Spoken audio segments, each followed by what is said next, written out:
Bitcoin has reacted to the wider markets again. I said in yesterday's video that if the US markets open up strong, then Bitcoin is likely to do well. And I gave my targets, and guess what happened? The US markets dumped, and so did Bitcoin. And so the chart is becoming clearer, the actual structure. It has broken another key support level. In this video, I'll share my screen and I'll go through the charts and show the key support and resistance trend lines that I'm keeping an eye on. And at the end of the video, I'll also share what I'm thinking will probably happen in the next 24 to 48 hours. And by the way, I'm Harvinder. I've been in Bitcoin since 2015 and I've been making these updates since 2022. I keep things simple, clear, and based on what the charts actually show, and I ignore the noise. Let's get into it. Okay, this is Bitcoin. You can see this is the support level that I'm talking about. It's broken a couple. It's definitely broken this one, so I'm going to delete that. And how's broken this one? I'm not going to delete that yet, because like what happened over here, where this trend line was retested, that could potentially play out again. So when this trend line broke, I said, look, what's a normal move would be for it to come back up and then come back down. And it has retested it a few times, as you can see. And so I wouldn't be surprised if that happens again. You know, we have another retest, maybe another one before continuing down. Either way, I do still see this playing out, and this is what I'm kind of banking on. I want Bitcoin to reach these levels, and I think that will be another really good buying opportunity. So let's have a quick look at the US markets and what happened there. Because over the weekend, the reason why I was a little bit bullish is because if you look at gold and silver, they all had like a nice little pump over the weekend since Friday. Silver as well. And when the US markets opened up, because they closed red on Friday, it went up a little bit, but then it just slammed back down again. And so, yeah, everything is correlated now.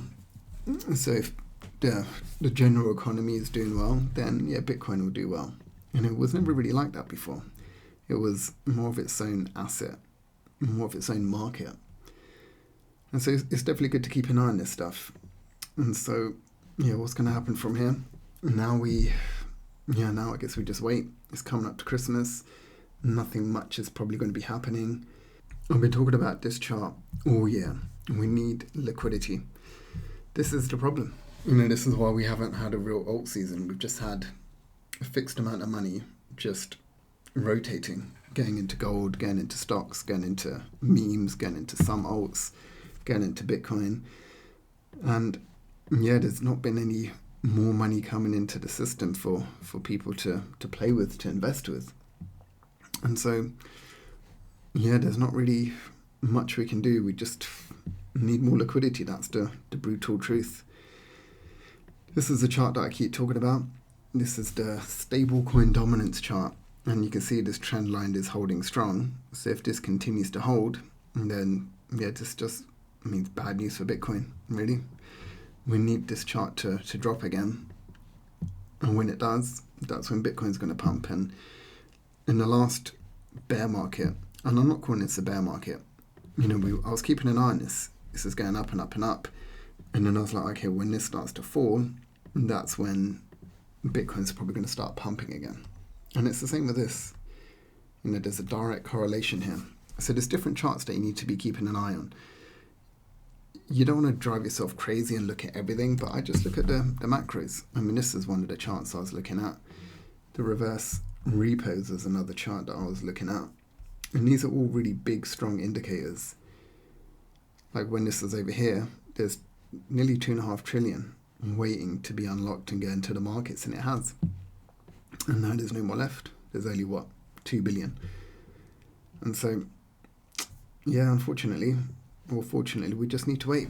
And this is in an uptrend still. It's not, look at this chart. This is on the monthly. This is a really good chart. It's just keeping going up and up and up. And you do have that law of diminishing returns.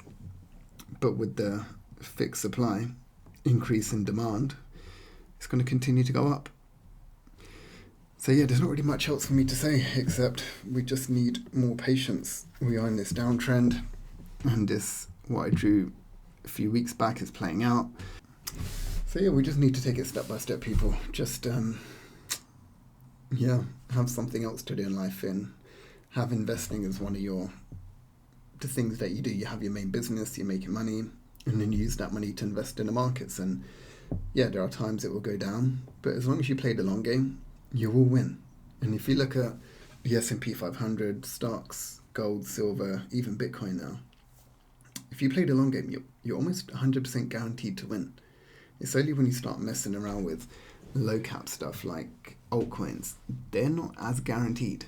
Like even strong alts like Ethereum, it's done well, but it hasn't really performed like Bitcoin. Bitcoin always continues to go up, and it probably will continue to go up. So anyway, if you found this video useful, please like and subscribe down below. I do make these video updates pretty much every day. On the weekend, maybe I'll take a day off. But yeah, from this Friday actually, I'm gonna go live again. I used to go live before on TikTok all the time, and I just kept getting banned on there and shadow banned, and I ended up getting my account deleted. So I've kind of given up on TikTok. But yeah, I'll just go live on here, and if you have any questions, any charts you want me to look at, you can just jump on and I'll answer them. Anyway, I'll see you in the next video. Oh, you know what? I almost forgot. What I think is going to happen over the next 24 to 48 hours. I think it's just going to flatline for a few days. I don't see any major movements, so we're going to have probably some kind of recovery. Briefly, maybe to 88k, 89k, but then yeah, I do still see further falling.